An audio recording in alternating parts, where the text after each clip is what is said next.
Imagine, just for a second, the sheer scale of the UK's cosmetic and personal care sector. Right. We're talking about an industry that contributed a staggering 24.5 billion to the economy in 2022. Hmm. I mean, it is a financial juggernaut. It really is. Now, picture yourself walking down your local high street.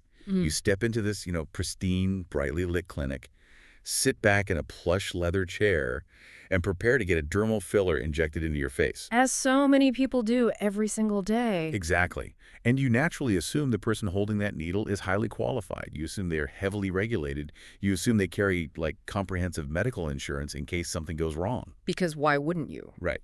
But astonishingly, there is currently no legal requirement in the UK for practitioners of non-surgical aesthetic treatments to have any specific qualifications, training, or even insurance. Yeah, it is an incredibly stark reality to wake up to. I mean, we instinctively associate needles, clinical environments, and, physical alterations with strict medical oversight. Right. You see a white coat and you just assume. Exactly. But right now, for millions of consumers, that assumption is just a dangerous illusion. And that illusion is exactly what we are focusing on today. Today's deep dive is built on some, frankly, groundbreaking new frameworks. Specifically, the comprehensive 10-point plan from the Joint Council for Cosmetic Practitioners, or JCCP, and the government's latest consultation document on licensing non-surgical cosmetic procedures. Two very heavy, very important documents. Yeah. And our mission today is to unpack how regulators are finally trying to tame this wild west of the aesthetics industry to keep you, the consumer, safe. Okay, let's unpack this. Because whether you are a skincare enthusiast, a medical professional, or just an insanely curious learner, this deep dive is going to completely change how you view the high street aesthetic clinic. It really will. And, to really grasp the solutions being proposed in these documents, you first have to understand the sheer scale of the current regulatory void. Yeah, paint that picture for us. How bad is it? Well, the reality we are operating in right now is incredibly fragmented. There is no national record of who is providing these treatments. Think about the implications of that. Wait, there is no master list at all. None. Zero. We quite literally do not know who is out there injecting foreign substances into people's faces. That is mind-boggling. It is. There is no mandated best practice across the board, and crucially, there are no legal restrictions on who can perform these highly invasive procedures. But surely someone is keeping an eye on this. Well, some local authorities have tried to step into this void. Like, if you live in Nottingham, Essex, or London, there are varying local schemes and bylaws under older legislation, but it is a total patchwork. Right, so it just depends on your postcode. Exactly. You cross a county line and the rules change completely. There is no standardized national law protecting the public. I was trying to think of an analogy for this, and it's essentially as if anyone, literally anyone off the street could legally buy a scalpel, set up a folding table in their garage, and start operating. Yeah, that's actually not far off. Meanwhile, the hairdresser down the road who, cuts your hair, has more stringent, enforced health and safety oversight from the local council than the person injecting a medical device into your cheek. That analogy hits the nail on the head. And you just used the term medical device, which brings up a critical point about why this landscape is so dangerous. Okay, how so? Well, dermal fillers, despite being injected into the body to alter tissue structure, are not currently classified as prescription-only devices. Wait, really? Really. Re- Legally, anyone can buy them off the internet and anyone can inject them. This absence of primary legislation exposes the public to unmitigated daily risk. Which begs the question, if people are getting injured and the lack of regulation is staring us right in the face, why hasn't this been regulated already?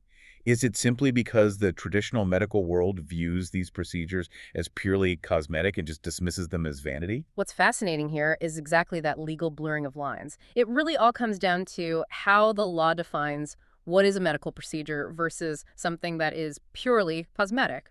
Okay, break that down for us. Historically, healthcare regulators, like the Care Quality Commission or CQC, they have had a very specific, rigid mandate. They regulate activities meant to treat disease, disorder, or injury. Let's see if I follow.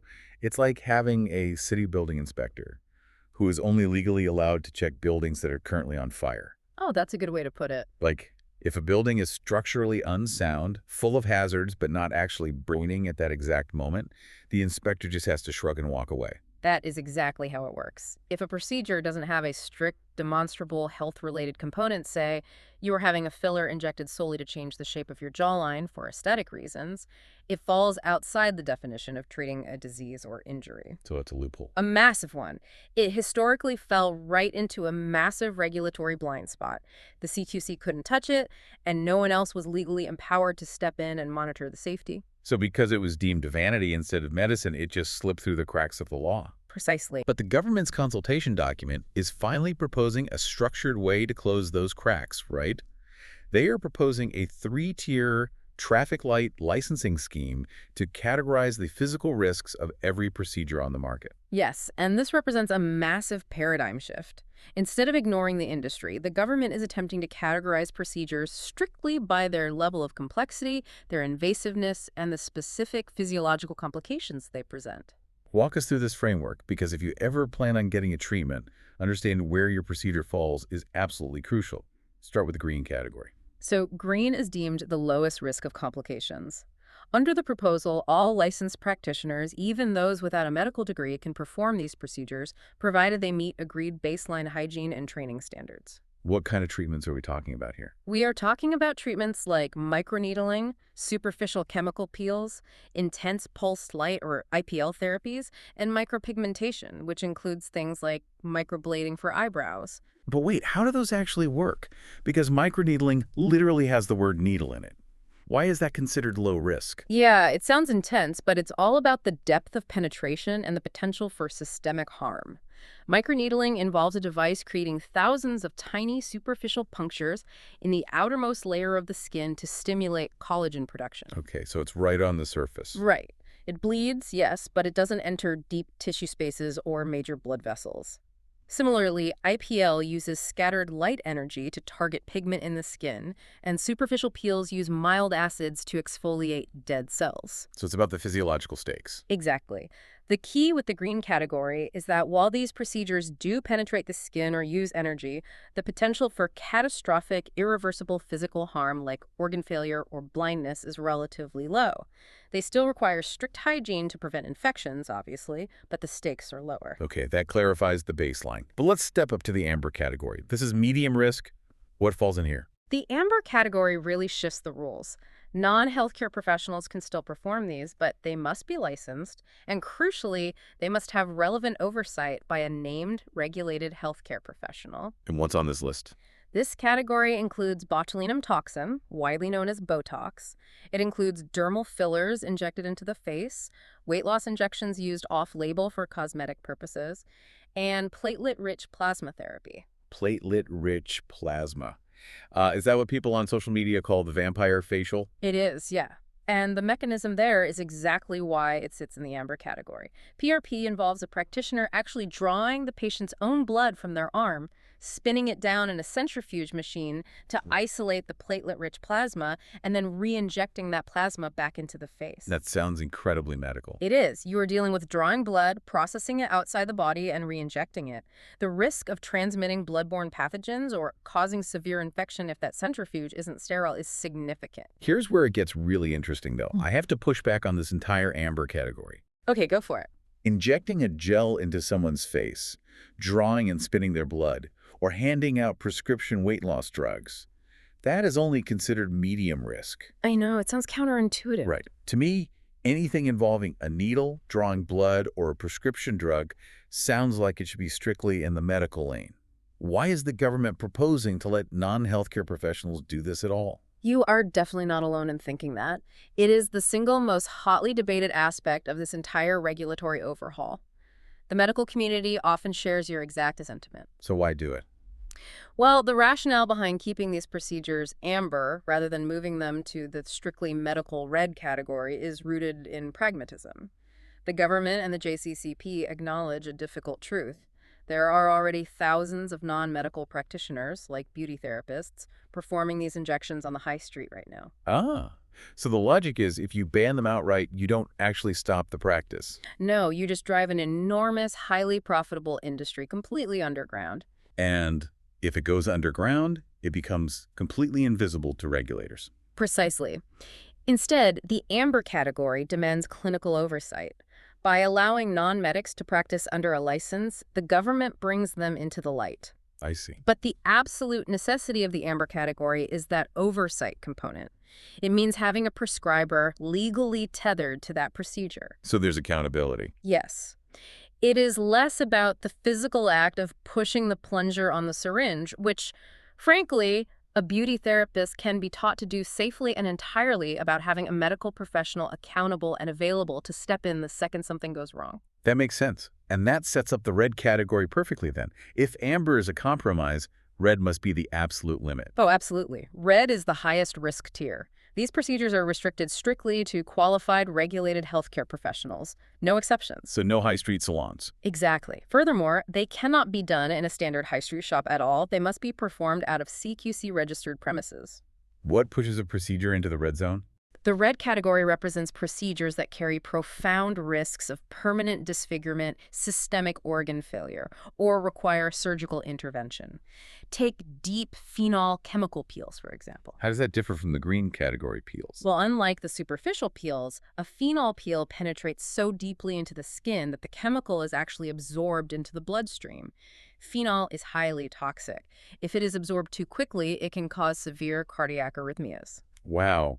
Wait, so you could literally go into cardiac arrest from a face peel? Yes. That is terrifying. It really is. That is why it requires continuous heart monitoring during the procedure and sits firmly in the red category. What else is in there? The red tier also includes thread lifts, often called PDO or COG lifts, where a practitioner uses a cannula to insert long, barbed surgical threads under the skin and physically pulls the tissue upward to lift the face. Ouch. Yeah. It also includes augmenting breasts, buttocks, or genitals with fillers. Injecting large volumes of filler into the buttocks, for example, involves massive risk to major blood vessels. That level of danger requires a CQC-registered facility with rigorous infection control and emergency resuscitation protocols on standby. Okay, so the government is allowing non-medics to perform amber procedures like facial fillers, as long as a doctor is theoretically on standby to oversee things. Theoretically, yes. But let's test that safety net. What happens in the treatment room when a filler injection actually goes wrong and that doctor is nowhere to be found? Because the sources outline a complication that is truly terrifying. You are talking about vascular occlusion. Yes. It is the critical nightmare scenario that regulators are desperately trying to mitigate. Explain the mechanics of that. How does a simple filler cause a catastrophe? Well, a dermal filler is essentially a thick, cross-linked gel. The human face is a dense, incredibly complex web of arteries and blood vessels. If a practitioner accidentally pierces an artery and injects that gel directly into the bloodstream, or even injects so much gel around a vessel that the pressure collapses it, the gel acts like a concrete plug. Oh my God. Yeah, it completely blocks the blood supply to whatever area of tissue that vessel was feeding. And tissue deprived of oxygenated blood dies quickly. It causes tissue necrosis.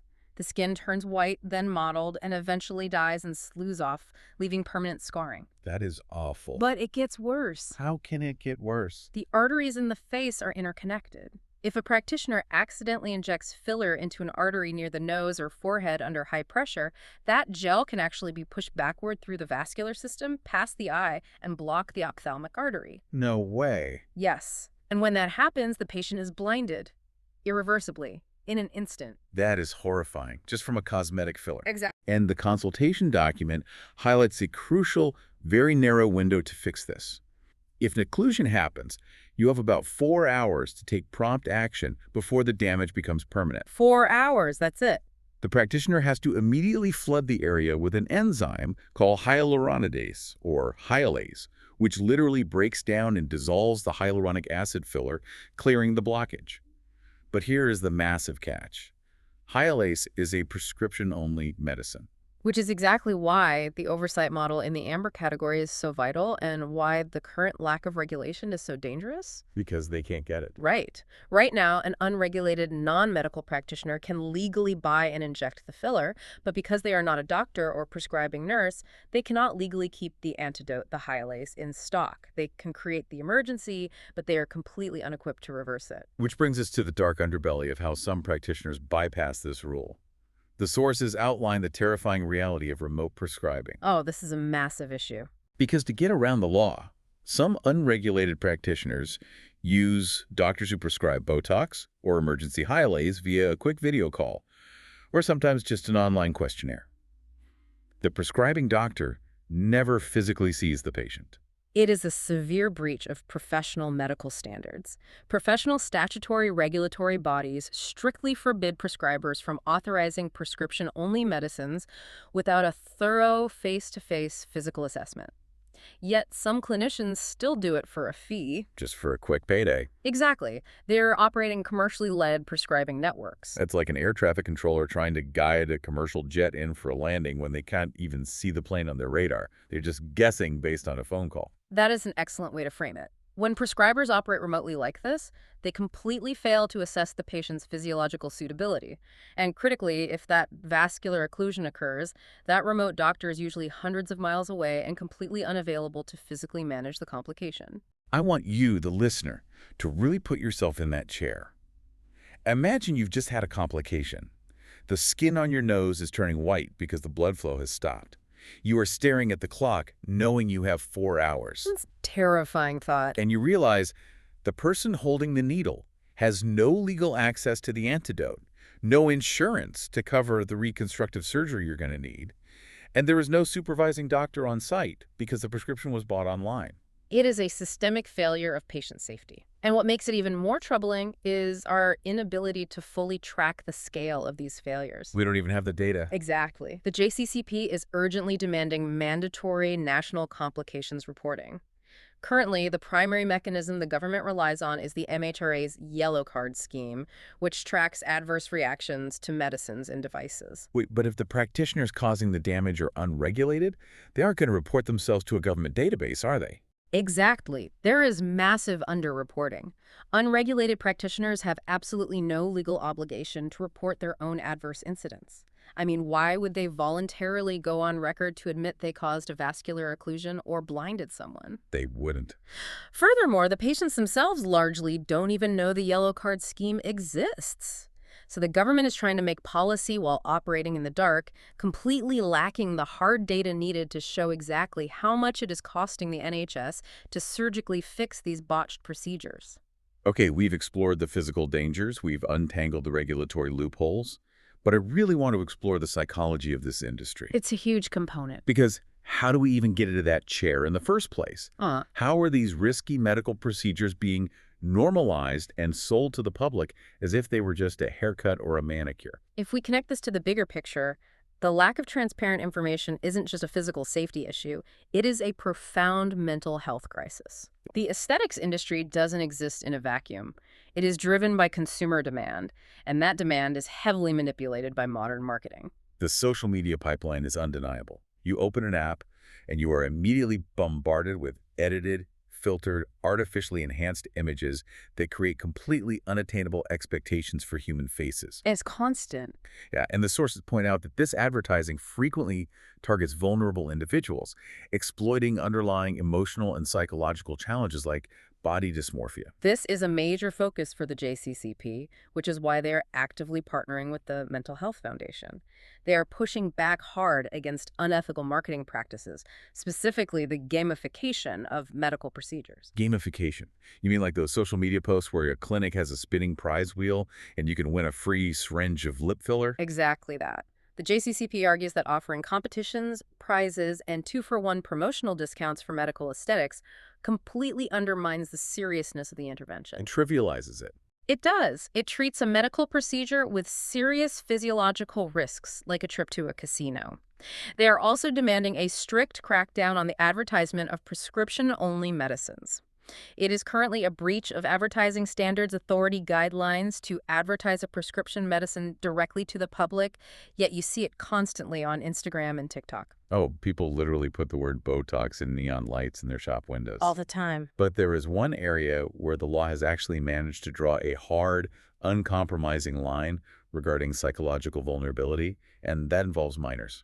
Yes. In 2021, the Botulinum Toxin and Cosmetic Fillers Children Act was passed. It made it a criminal offense to administer injectables to anyone under the age of 18 in England, even if they have explicit parental permission. Wow, even with parents saying, okay. Yeah. It also made it an offense for a business to even arrange or book these procedures for an under 18-year-old. Which makes complete sense. I mean, a 16-year-old's facial bone structure is literally still developing. Their brain plasticity and emotional maturity are still forming. The ethical implications of a minor giving informed consent to alter their face permanently just based on a TikTok trend are massive. It is a vital safeguard. And the new licensing scheme proposes expanding that age restriction to cover all licensed procedures. So all the green and amber ones too. Yes. If passed, that means no microneedling, no chemical peels, and no laser hair removal for anyone under 18 unless it is specifically approved by a doctor to treat a diagnosed medical condition and carried out by a healthcare professional. That's a huge shift. It really aligns non-surgical cosmetics with the age restrictions we already accept for things like getting a tattoo or using a sunbed. So what does this all mean for you? Let's synthesize everything we've unpacked today. The UK aesthetic industry is a 24.5 billion giant that is currently heavily fragmented and alarmingly underregulated. Very alarming. But change is finally coming. Through the JCCP's 10-point plan and the government's proposed traffic light licensing scheme, concrete steps are being taken. The ultimate goal is to ensure practitioners understand the anatomy they are altering, premises are equipped for emergencies, and you, the consumer, are protected by transparent information and real medical oversight. But it is crucial to remember that until these laws are fully implemented and enforced, your knowledge is your absolute best defense. Be your own advocate. Exactly.